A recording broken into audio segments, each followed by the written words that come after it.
So now the data is clean and it's ready to be worked on. A couple of things that we can do before we start working on it, we can rename these things, rename this to new data. That's why we can place any new data, which will update. We'll call this clean data.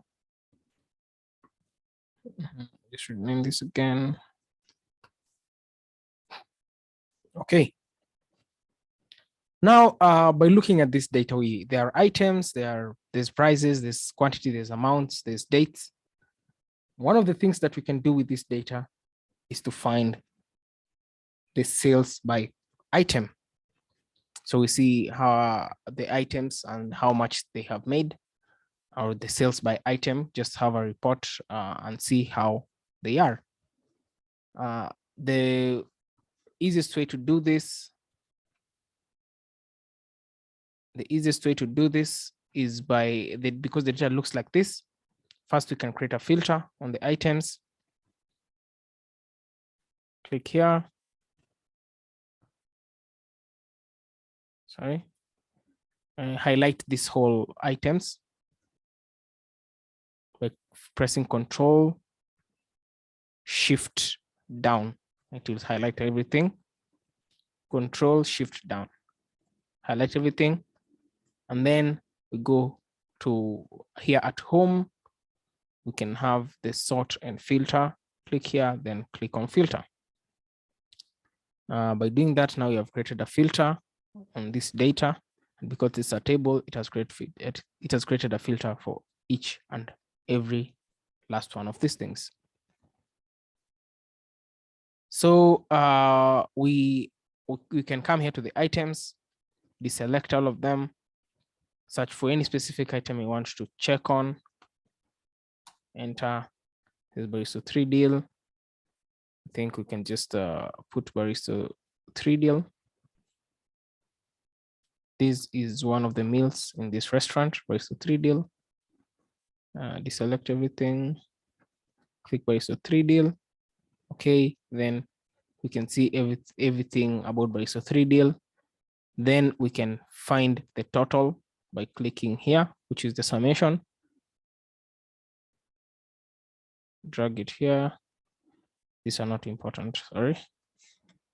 Okay, so now we have the sales by product, and we can see every product by just doing this simple filtering. You can see here, sales by product, the amount of sales made by this specific product is 337,500. And that's one of the ways that we can do it. But that is a very ad hoc way of doing this. The best way to do this is by using something called the pivot table. It's pivot, P-I-V-O-T. Probably would like to call it pivot or pivot, but the real pronunciation is pivot. So we can use the pivot table, which is basically, as you can remember in your physics, a pivot was usually the center point of most of the, or something like a crowbar. This was the pivot or the pivot. And this was the load, then the force was being applied here. Yeah, this was the pivot, which means it is basically the point where this and this work together. So the same way with that, the pivot table works as a joining force. So you go to insert, there's the pivot table here. You can click it. Then it asks you the table range, which is the table that we have here. You can click here, click all. So we have the table, all of it. And now we say new worksheet so that it does not put it on this worksheet here. Press OK. And now we have a pivot table. So how the pivot table works, it has a filters, column, rows, and values. So because we want to have the sales by product, we put the items on the rows. And because we want the amounts as the values, put the amounts here. Now we have a very good, easy to look at table here. You can see the Barista 3 deal that was 33,750. Yeah, then you can have the total sales, sales by product, every single product, etc., etc.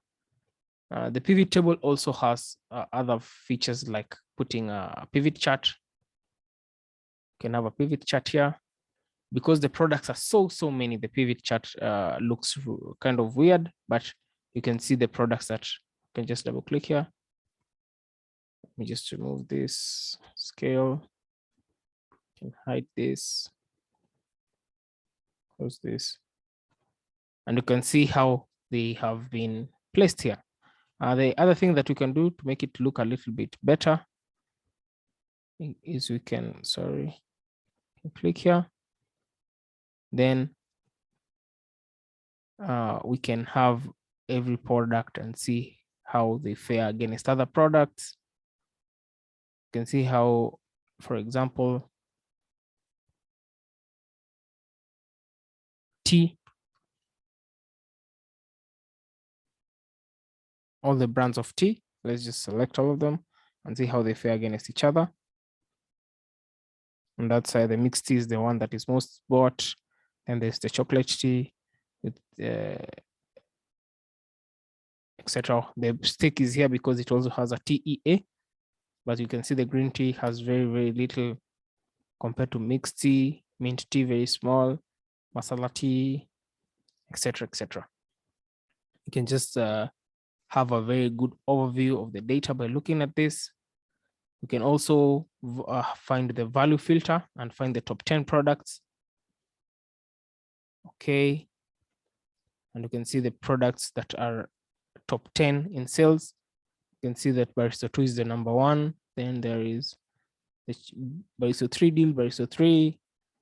There's the biryani, family deal, Barista pizza, French fries, etc., etc. Now, this is a very good way to look at the data and find the sales by products report. And this here really helps you to understand how the products fare against each product, know which products sell the most, find the top 10 products, etc., etc. You can also find the top 5. Click top 10 here, then you have top 5. Okay, then it will give us the top 5 products. These are the most selling products. And we can also check on the bottom 5 and realize that these are the products that really don't sell that much.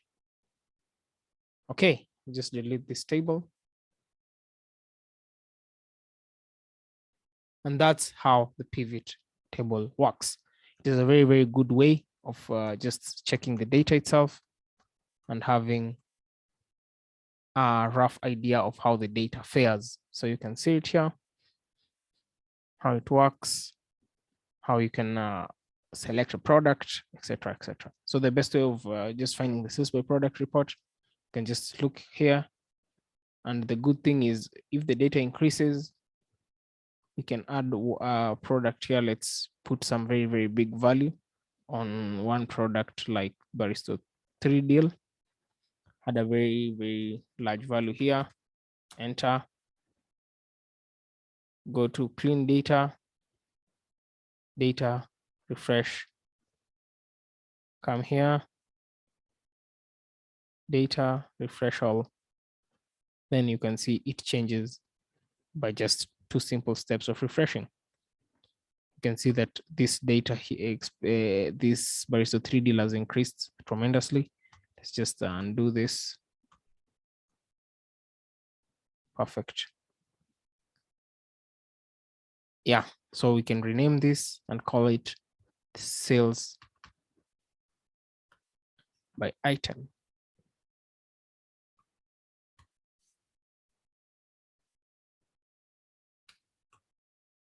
Enter. So now we have the sales by item. You can see how good it looks and how easy it is to work around with. Okay, thank you. Let's we'll continue to something else in the next video. Thank you very much for watching.